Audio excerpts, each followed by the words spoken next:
Hold on to your hats, folks. We're about to scale the 5 tallest buildings in America.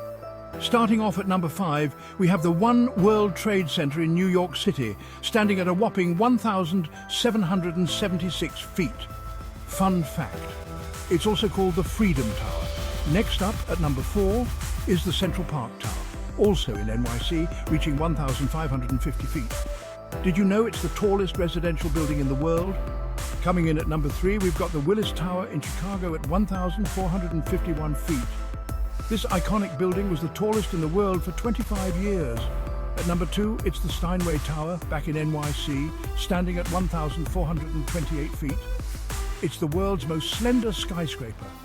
And finally, the tallest of them all, the Empire State Building, also in NYC, reaching 1,454 feet.